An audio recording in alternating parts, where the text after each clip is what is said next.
Welcome to Chillin' 101. We hope this video helps. You begin by signing in at account. Microsoft.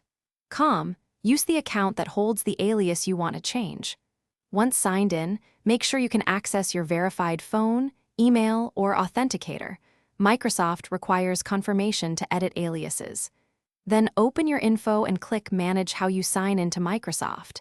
This page lists current aliases and lets you add or remove addresses. You do this now so that subsequent steps succeed without lockouts. Confirming once on the sign-in management page, click Add Email to create a new Microsoft email alias or add an existing address you control. Choose Create a new email address or add an existing email address and follow prompts. Make sure you verify the new alias using the confirmation code or link sent to that address.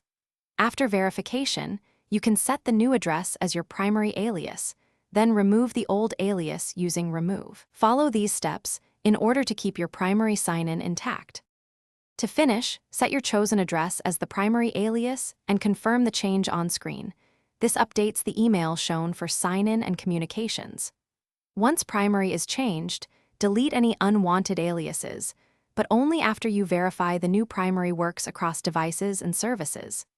If something goes wrong, like losing access, use your verified recovery phone or alternate email to regain entry, or contact Microsoft support with account details and proof of ownership to resolve lockouts quickly.